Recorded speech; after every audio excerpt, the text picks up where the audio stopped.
हमने देखा है गांव में लोग बारात में बड़े नाचते हैं, बारात में खूब नाचते हैं, लेकिन भगवान के भजन में बड़ी शर्म आती है। अरे जरा मस्ती में झूम के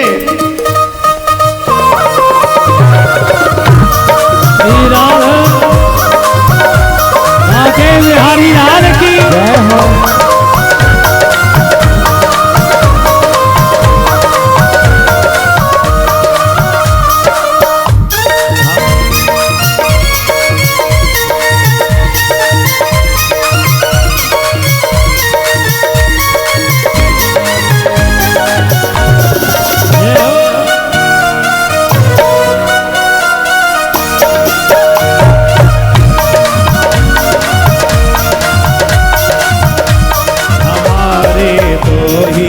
रिश्तेदार हमारे दो ही रिश्तेदार, हमारे दो ही रिश्तेदार, हमारे दो ही रिश्तेदार। एक हमारी राधा रानी, एक हमारी राधा रानी, एक हमारी राधा रानी, एक हमारी राधा रानी। प्रिया कांत सरकार हमारे हमारे हमारे दो ही रिश्तेदार, हमारे दो ही रिश्तेदार। श्री राधे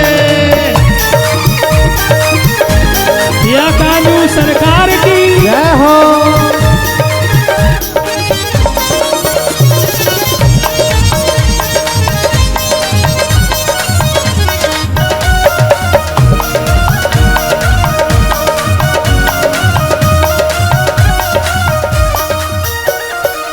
सेठ हमारे बापे बिहारी, सेठ हमारे बापे बिहारी, सेठ हमारे बापे बिहारी, सेठ हमारे बापे बिहारी। सेठानी वृषभानु दुलारी, सेठानी वृषभानु दुलारी।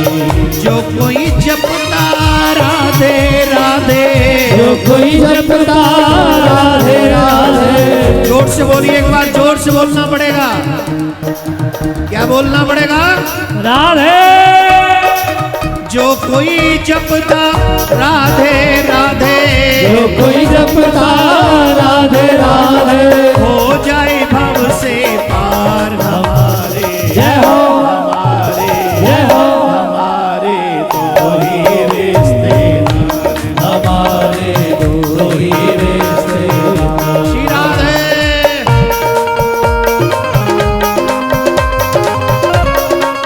श्री राधे।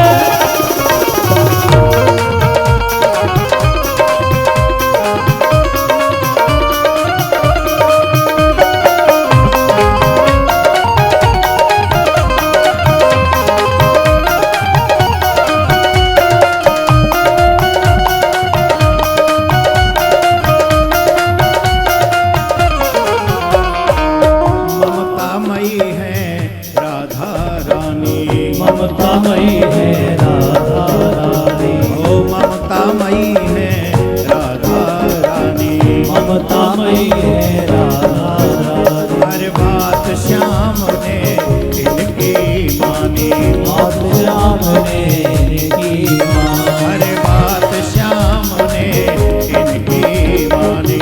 बात श्याम ने इनकी मानी।